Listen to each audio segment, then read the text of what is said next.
बात करने वाले हैं वेव ऑप्टिक्स की, मगर देखो यार अपन उसको एक गेम से जोड़ते हैं। ये है गेम रग्बी का, ठीक है।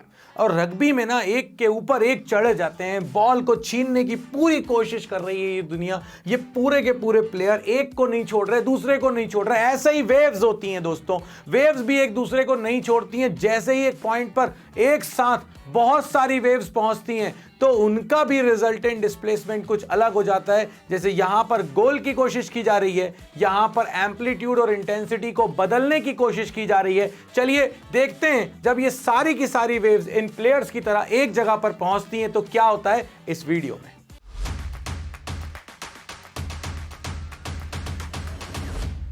तो प्रिंसिपल ऑफ सुपरपोजिशन की बात करेंगे और यहां से अगर हॉट लेवल का क्वेश्चन बनाना होगा तो 101% इसी वीडियो से आपके में बन रहा है। इस पेपर में वो क्वेश्चन आपके आ जाएगा। अगर higher order thinking skill question और एनालिटिकल बहुत सारी मैथ्स डालने की मन करा अगर मेरा पेपर में, तो पक्का मैं इस वीडियो से एक क्वेश्चन उठा लूंगा। तो चलिए देखते हैं क्या कहना चाह रहा है ये। तो ये बहुत सिंपल से लॉजिक के साथ कहना चाह रहा है। ये कह रहा है कि भाई आपके पास ये एक वेव है और ये आपके पास दूसरी वेव है। ऐसी बहुत सारी वेव्स हो सकती हैं, बहुत सारी वेव्स हो सकती हैं।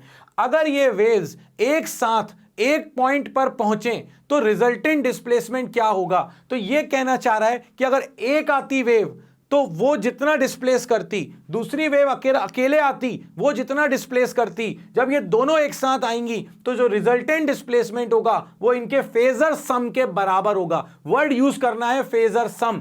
फेजर सम क्यों वर्ड यूज करना है? क्योंकि यार कभी पॉजिटिव है कभी नेगेटिव है। हो सकता है यहां पर इसका जीरो है, इसका जीरो है, तो अल्टीमेटली इसका भी जीरो है। यहां पर आप देख रहे हो इसका पीक है, इसका पीक है, तो इसका भी पीक है। ये अकेला डिस्प्लेसमेंट करता y1, ये अकेला डिस्प्लेसमेंट करता y2, बट यहां पर डिस्प्लेसमेंट हो गया y1 प्लस y2 क्योंकि सेम फेज में थे। जब इसका पॉजिटिव आया तो इसका भी पॉजिटिव आया। इसी चीज को अगर अपन यहां पर देखें, जब इसका पॉजिटिव लोब आया उस समय इसका आ गया नेगेटिव। और अगर ये दोनों वेव एक साथ एक पॉइंट पर पहुंचेंगी तो क्या होगा? तो एक का पॉजिटिव है, दूसरे का नेगेटिव है, और अगर दोनों का एम्पलीट्यूड सेम है तो प्लस का ए और ये माइनस का ए मिलकर बना देंगे जीरो। इसका माइनस का ए, इसका प्लस का ए मिलकर बना देंगे जीरो। मतलब कि जब किसी पॉइंट पर एक साथ बहुत सारी वेव्स आती हैं तो जो रिजल्टेंट डिस्प्लेसमेंट होता है उस पॉइंट पर उस पार्टिकल का, वो उन सबके इंडिविजुअल डिस्प्लेसमेंट के फेजर सम के बराबर होता है। मेरे ऊपर एक दोस्त ने इधर लगाया 5 न्यूटन, दूसरे दोस्त ने इधर लगाया 5 न्यूटन। अगर मैं देखूं तो टोटल फोर्स दिख रहा है 10 न्यूटन, मगर क्योंकि डायरेक्शन अलग अलग थी रिजल्टेंट हो गया जीरो। मैं कहीं जाने वाला नहीं हूं, मेरे हाथ में स्ट्रेन होगा मगर रिजल्टेंट फोर्स हो गया जीरो। एक दोस्त ने लगाया इधर 5, दूसरे ने लगा दिया इधर 5, मेरे ऊपर 10 न्यूटन का फोर्स है। क्यों? क्योंकि डायरेक्शन अब की बार सेम थी। तो उसी तरह से जब वेव्स किसी पॉइंट पर पहुंचती हैं तो उनकी फेज ये डिसाइड करती है कि रिजल्टेंट डिस्प्लेसमेंट क्या होगा, मगर जो भी उनके इंडिविजुअल डिस्प्लेसमेंट है उनका फेजर सम कर दो, that will be the resultant displacement. ये कहना चाहता है प्रिंसिपल ऑफ सुपरपोजिशन। बस एक छोटी सी कोशिश बाबा जी ने की है आपको ग्राफिकली उस चीज को समझाने की। तो समझिए, यहां से एक वेव फिक्स है अपनी, यहां से एक और वेव आ रही है। जब इसका पीक इसके पीक से मिल रहा है तो मैक्सिमम है, जब इसका पीक इसके नेगेटिव से मिल रहा है तो जीरो है। गौर से देखो, आपको दिखेगी सामने ये वेव आगे बढ़ती जा रही है, ये वेव स्टेशनरी मान ली। जब इसका पीक इसके पीक के साथ मिल रहा है तो मैक्सिमम है, जब इसका पीक इसके नेगेटिव से मिल रहा है तो जीरो है। तो ये जो है आपके पास, ये ग्राफिकली मैंने समझाने की कोशिश करी कि किस तरह से फेज डिफरेंस बदलेगा। अगर तो आपको एक ही पॉइंट पर जब फेजर सम करोगे तो कभी ज्यादा मिलेगा कभी कम मिलेगा। ये सारी चीजें डिपेंड करती हैं फेजर सम के ऊपर। चलिए अब अपन समझने की कोशिश करते हैं इसको मैथमेटिकली, और आपके एग्जाम में मैथमेटिकली ही आएगा। तो अब देखो जरा समझो, आपके पास दो वेव्स हैं। मान लेते हैं पहली वेव है y1 is equal to a1 sine omega T, दूसरी वेव है y2 is equal to a2 sine omega T. Clear है ये चीज? अगर क्लियर है तो बस अब आपको कुछ नहीं करना। अब आप सिर्फ एक काम करो, आप यहां पर इन दोनों वेव का फेजर सम ले लो। जैसे ही आप फेजर सम लोगे, y is equal to y1 plus y2, इन दोनों को सम कर दो। जैसे ही आपने इन दोनों का सम किया, क्या मिला आपको?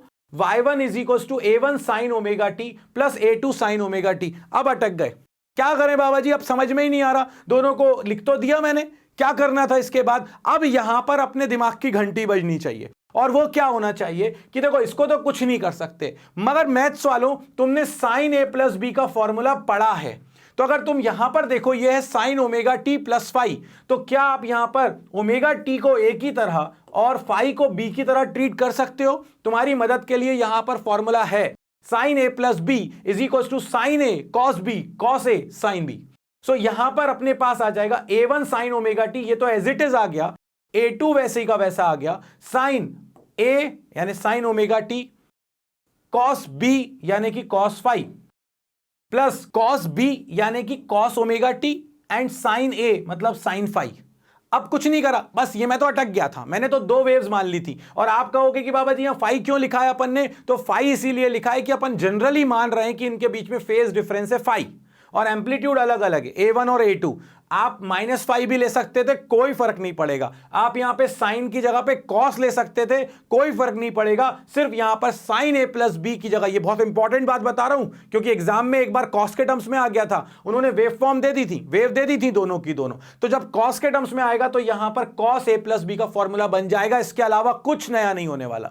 जैसे ही यहां पर करा, मैंने इसको ओपन कर दिया, जैसे ही इसको ओपन किया, a1 sine omega T, a2 sine omega T cos phi, a2 cos omega T sine phi. अगर आप यहां पर देखो तो आपके पास a1 साइन ओमेगा टी और ये भी साइन ओमेगा टी है, इन दोनों में से साइन ओमेगा टी कॉमन आ सकता है क्या? बिल्कुल आ सकता है। यहां बचेगा a1, यहां बचेगा a2 cos phi, sine omega T common, plus यहां पर क्या बचा आपके पास? a2 cos omega T sine phi. यहां तक तो सब कुछ क्लियर है। यहां तक अगर तुम्हें सब कुछ क्लियर है, अब फंस गए अपन।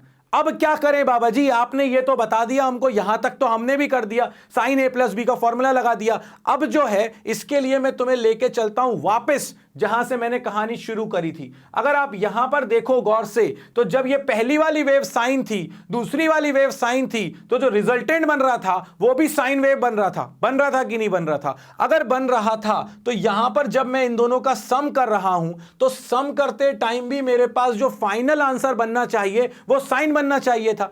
अब अगर आप देखो, a1 एक कांस्टेंट है, a2 एक कांस्टेंट है, फाई एक कांस्टेंट है, यहां पर a2 साइन फाई भी एक कांस्टेंट है। कांस्टेंट मतलब निर्दलीय उम्मीदवार, जिसकी पार्टी में जरूरत है और जिसके पास है वो दे दो, मैं आपके पास पहुंच जाऊंगा। No offence to any independent candidate, ये सिर्फ एक एग्जाम्पल था।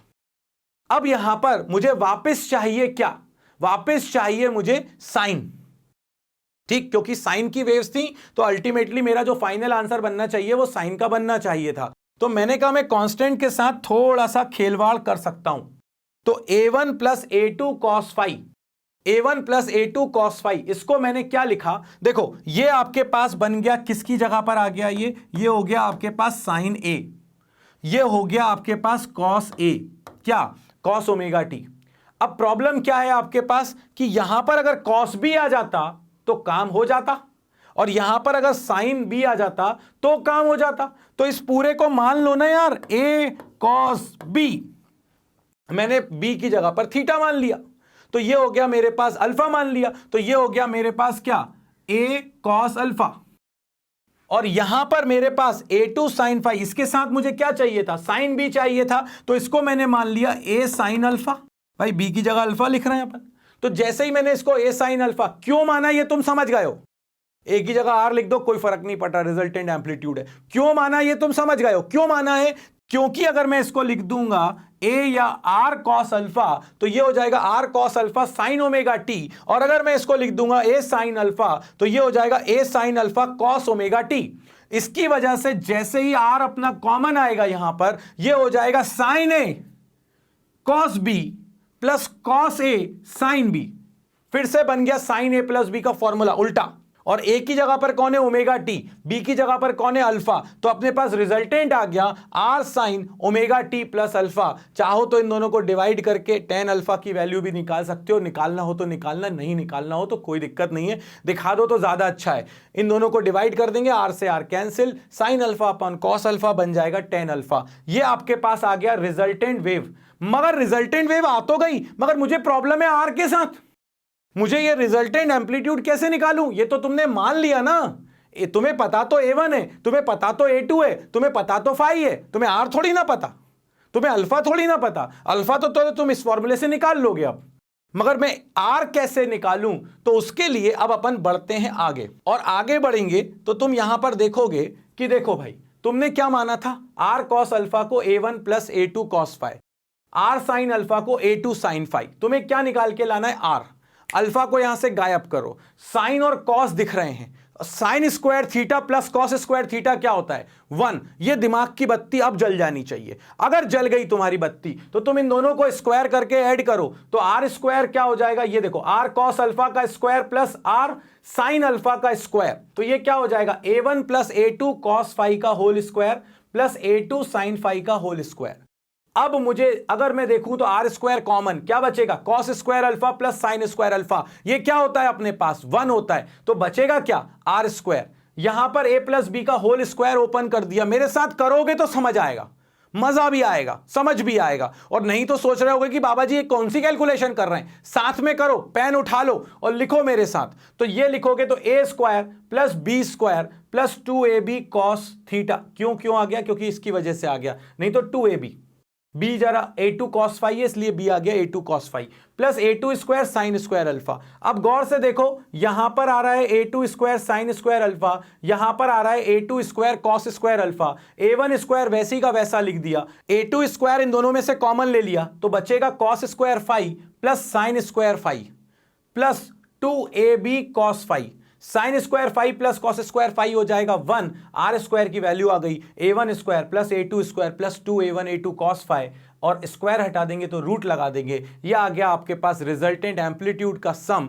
किस तरह से a1 और a2 के टर्म्स में और इनिशियल फेज के टर्म्स में, फेज डिफरेंस के टर्म्स में। दोस्तों ये वेक्टर की तरह दिख रहा है कि नहीं दिख रहा, अगर ये वेक्टर की तरह दिख रहा है तो उसको वेक्टर की तरह ही ट्रीट कर लो ना, √a square plus B square plus 2ab cos theta, वहां थीटा होता था ए और बी के बीच का एंगल, यहां पर फाइ लिख रहे हो, फाइ क्या है, phase difference between two waves, और a1 a2 क्या है, उनके एम्पलीट्यूड्स हैं, कहानी खत्म। ये आ गया आपके पास रिजल्टेंट। अब यहां से पता चलेगा कि कब रिजल्टेंट मैक्सिमम होगा और कब मिनिमम होगा। a1 a2 को बदल नहीं सकते, सिर्फ बदलोगे अब तुम फाइ को, और यहां से तुम मैक्सिमम और मिनिमम एम्पलीट्यूड निकालोगे।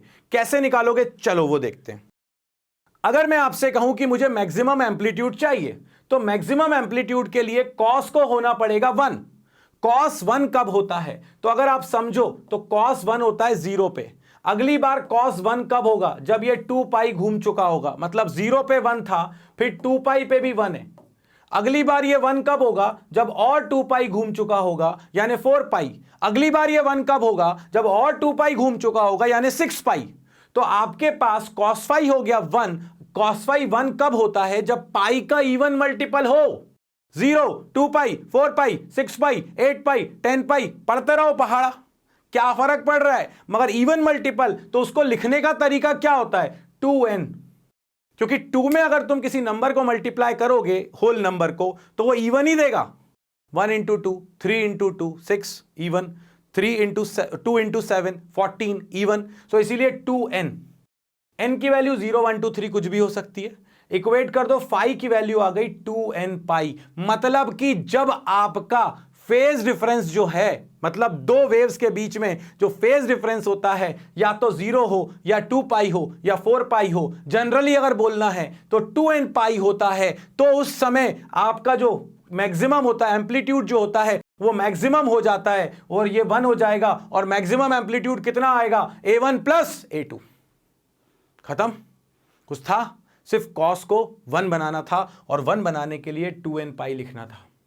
अब हमारे पास आता है मिनिमम, एम्पलीट्यूड को मिनिमम करना है। मिनिमम कैसे करें, तो उस केस में आप बोलोगे सर एक काम करो यार बाबा जी, यहां पर अपने पास जो कॉस, ये जो इक्वेशन आ रही थी ना कॉस फाइ वाली, कॉस की मिनिमम वैल्यू क्या हो सकती है, -1। जब माइनस करोगे तो मिनिमम आएगा, तो मिनिमम माइनस कब होता है, जब पाई होता है कॉस। तो अगली बार -1 कब मिलेगा, जब 2 पाई घूम चुके होगे, मतलब 3 पाई पर। अगली बार फिर से -1 कब होगा, जब 5 पाई होगा। अगली बार फिर से -1 कब होगा, जब 7 पाई होगा। अगली बार फिर से -1 कब होगा, जब 9 पाई होगा। तो भैया ऑड मल्टीपल ऑफ पाई पर कॉस -1 होता है, -1 चाहिए क्योंकि एम्पलीट्यूड को मिनिमम करना है, तो इसका मतलब है कि ये ऑड मल्टीपल ऑफ पाई होना चाहिए। तो बायो वालों मेरे प्यारे से सुनो, देखो ऑड का मतलब अगर तुम्हें ऑड नंबर निकालना है ना, ये मैथ्स वाले खुश हो रहे होंगे, बहुत जम के चमक रहे होंगे, हाँ कुछ तो मैथ्स पढ़ी है, ऑड इवन समझ में आता है, ये बायो वालों को भी आता है, तुम टेंशन मत लो। ठीक, यहां पर जनरल तरीका होता है लिखने का ऑड नंबर 2n - 1। क्यों? क्योंकि देखो 2n कर रहे थे तो इवन आ रहा था, इवन में एक कम कर दो तो ऑड हो जाएगा, तो इसीलिए 2n - 1 जनरल तरीका होता है ऑड नंबर को दिखाने का, और n की वैल्यू तो यही है, तो ये हो जाएगा -1 कब? जब cos 2n - 1 इंटू पाई है, इक्वेट कर दो, फाई की वैल्यू आ गई 2n - 1 इंटू पाई, और अगर cos की वैल्यू -1 है तो ये बन जाएगा a1 - a2 का होल स्क्वायर, तो मिनिमम एम्पलीट्यूड आ जाएगा a1 - a2। मैक्सिमम एम्पलीट्यूड कितना था? a1 + a2। मिनिमम एम्पलीट्यूड कितना है? a1 - a2। ये आपके दिमाग में बिल्कुल क्रिस्टल क्लियर बैठी होनी चाहिए बात। अगर ये बात बैठ गई दिमाग में, तो अब मैं जो तुमको आगे बताने जा रहा हूं उसके लिए बाबा जी की बूटी ले लो और उसके बाद उस चीज को और आसान बनाओ। बाबा की बूटी सेक्शन में आपका स्वागत है। इसके बाद हमसे कहा जाएगा पाथ डिफरेंस। देखो भाई, फेज डिफरेंस मतलब एंगल का डिफरेंस, पाथ डिफरेंस मतलब कितना चला। राम चला 10 मीटर, श्याम चला 5 मीटर, डिफरेंस कितना? 10 - 5, 10 - 5, 5 मीटर। राम चला 10, श्याम चला 8, कितने डिस्टेंस? 2 मीटर का डिफरेंस है। तो ये जो जितना चल रहे हैं ना वेव्स, और उनके बीच में जो डिफरेंस आ रहा है उसे बोलते हैं पाथ डिफरेंस। और वेव में राम श्याम तो होता नहीं है, तो वेव क्या बोलती है? वेव बोलती है मैं तो चलूंगी वेवलेंथ के टर्म्स में, एक साइकिल कंप्लीट मतलब में एक वेवलेंथ आगे। सो इन केस ऑफ वेव्स, हमारे पास जो वेव चलती है वो वेवलेंथ के टर्म्स में चलती है। और अगर कोई भी चीज एक पूरा का पूरा वेवलेंथ चल जाए, एक साइकिल चल जाए, तो कितना एंगल स्वैप होता है? 2 पाई। और कितनी लेंथ चलती है? लैम्डा। तो अब मैं तुमको दे रहा हूं बूटी, और बूटी ये कहती है कि जब भी आपको फेज डिफरेंस से पाथ डिफरेंस में जाना हो, फेज डिफरेंस से पाथ डिफरेंस में जाना हो, तो जहां पर भी 2 पाई लिखा हो उसको लैम्डा से रिप्लेस कर दो, तो आपको फेज एंगल वाला डिफरेंस की जगह पर पाथ लेंथ उसका डिफरेंस मिल जाएगा। 2 पाई को किससे रिप्लेस कर दो? लैम्डा से, या फिर पाई को रिप्लेस कर दो λ/2 से। That's it. अगर आपको उल्टा आना है तो आप लैम्डा की जगह पे 2 पाई रख दो। पाथ डिफरेंस से फेज डिफरेंस में आना है तो आप लैम्डा की जगह पर क्या रख दो? 2 पाई रख दो। That's it. या फिर λ/2 की जगह पर पाई रख दो, वो आपकी मर्जी है। इन टर्म्स ऑफ लैम्डा अगर होगा तो वो पाथ डिफरेंस होगा, इन टर्म्स ऑफ पाई अगर होगा तो वो फेज डिफरेंस होगा। फेज मतलब एंगल, फेज मतलब एंगल, दिमाग में बिठा लो अच्छे से। पाथ डिफरेंस मतलब लैम्डा के टर्म्स में, बस और कुछ नहीं बचा। अब देखो, ये सारे फॉर्मूले मैं तुम्हारे सामने लिख सकता हूं, बट इनकी कोई वैल्यू नहीं रही। अगर तुम इतना सीख गए कि जब भी फेज डिफरेंस से पाथ डिफरेंस में जाना है तो पाई को λ/2 से या 2 पाई को लैम्डा से रिप्लेस करना है। और अब अगर तुम्हें डिटेल में पढ़ना है तो एक वीडियो नीचे दिया हुआ है, लिंक दिया हुआ है, आप उसको देख लो। बट जरूरत नहीं है, आप अपने पास पेपर सर पे खड़े हुए हैं, अननेसेसरी दिमाग मत लगाओ, क्योंकि ये कोई फॉर्मूला तुमसे पूछने वाला नहीं है। और जो तरीका बताया उससे पूरे मार्क्स मिलेंगे, पूरे फुल। अब यहां पर देखो, अगर कोई तुमसे कहे कि कंस्ट्रक्टिव इंटरफेरेंस, कंस्ट्रक्टिव मतलब जब एम्पलीट्यूड बढ़ रहा था, उस केस में अगर आपसे कोई कहे तो फेज डिफरेंस आ रहा था 2n पाई, मतलब कि इवन मल्टीपल ऑफ पाई आ रहा था आपके पास। अगर पाथ डिफरेंस मांगू तो देखो, पाथ डिफरेंस 2 पाई को किससे रिप्लेस कर दो? लैम्डा से, तो आपके पास पाथ डिफरेंस आ जाएगा n लैम्डा। मतलब जब पाथ डिफरेंस n लैम्डा होता है उस केस में आपका एम्पलीट्यूड मैक्सिमम हो जाता है a1 + a2। अगर मैं आपसे कहूं डिस्ट्रक्टिव मतलब जब वो कम हो रहा था, मिनिमम एम्पलीट्यूड था, उसको बोलते हैं डिस्ट्रक्टिव। उस केस में आपका जो पाथ डिफरेंस था, वो फेज डिफरेंस था, वो था 2n - 1 इंटू पाई। पाई को रिप्लेस कर दो λ/2 से, ये आ गया आपके सामने path difference. So phase difference 2n पाई था, 2 पाई को लैम्डा से रिप्लेस कर दिया। पाथ डिफरेंस मतलब जब एम्पलीट्यूड बढ़ाना है तो even multiple of pi phase difference और इंटीग्रल मल्टीपल ऑफ लैम्डा होना चाहिए पाथ डिफरेंस। पाथ मतलब लैम्डा के टर्म्स में, मुझे पता है कंफ्यूजन होगा। पाथ मतलब लैम्डा के टर्म्स में, फेज मतलब पाई के टर्म्स में, और लैम्डा को रिप्लेस कर दो 2 पाई से या 2 पाई को रिप्लेस कर दो लैम्डा से। आपस में ये इंटर कन्वर्टेबल हैं, बस इससे ज्यादा किसी जरूरत नहीं है आपको।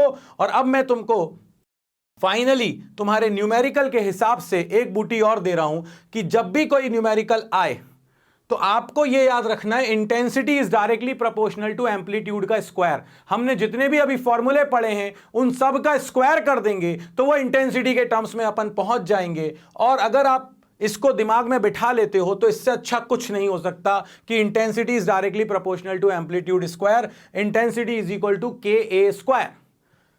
अगर ए स्क्वायर रिजल्टेंट एम्पलीट्यूड का फॉर्मूला देखें तो वो क्या आता है अपने पास, a1 square plus a2 square plus 2a1 a2 cos phi, खत्म। अब आप देखो a1 स्क्वायर की जगह क्या लिख सकते हो, i1, क्योंकि a square is proportional to i। a2 square की जगह पे क्या लिख सकते हो, i2। अब a निकालना है तो स्क्वायर हटाओगे तो यहां रूट आ जाएगा, तो a1 हो जाएगा अंडर रूट i1, a2 हो जाएगा under root i2 cos phi. इस फॉर्मूले को याद करने की गलती से भी गलती ना करें, आपको याद एम्पलीट्यूड वाला ही रखना है, बस उसका रूट लगा देना है और आपका आंसर आ जाएगा। या फिर ए स्क्वायर को आई से रिप्लेस कर देना है, आपका ऑटोमेटिकली इंटेंसिटी के टर्म्स में आंसर आ जाएगा।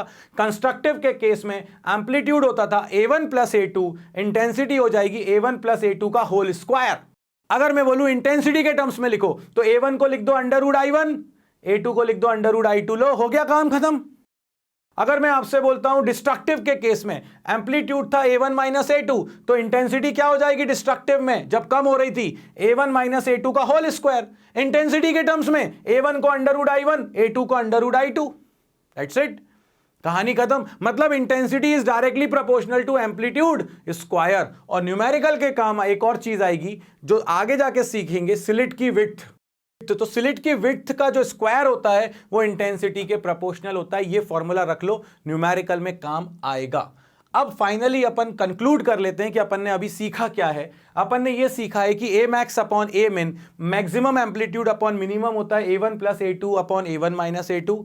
आई मैक्स अपॉन आई मिन अगर चाहिए तो ए मैक्स अपॉन ए मिन का स्क्वायर कर दो, यानी कि a1 plus a2 upon a1 minus a2 का स्क्वायर कर दो। इंटेंसिटी के टर्म्स में लिखना है तो a1 की जगह पर अंडर रूट i1, a2 की जगह पर अंडर रूट i2, a1 की जगह पे अंडर रूट i1, a2 की जगह पे अंडर रूट i2 रिप्लेस कर दिया, इंटेंसिटी के टर्म्स में फॉर्मूला आ गया। मैंने पूरी कोशिश करी है जस्टिफाई करने की, शॉर्ट में डिटेल में पढ़ाने की, जो जरूरी है सिर्फ वही दिया है और इसके अलावा तुम्हारे पेपर में भी नहीं आएगा। आंख बंद करके इतनी चीजें पढ़ लो। नीचे न्यूमेरिकल का वीडियो भी डिस्क्रिप्शन में दिया हुआ है, उस वीडियो पे क्लिक करो। इन सारे फॉर्मूले पे बेस जब न्यूमेरिकल करोगे तो कॉन्फिडेंस और ज्यादा बढ़ जाएगा। सो मिलते हैं नेक्स्ट वीडियो में। लाइक करो, शेयर करो, सब्सक्राइब करो। मिलते हैं नेक्स्ट वीडियो में, तब तक के लिए बाबा जी की तरफ से जय हो।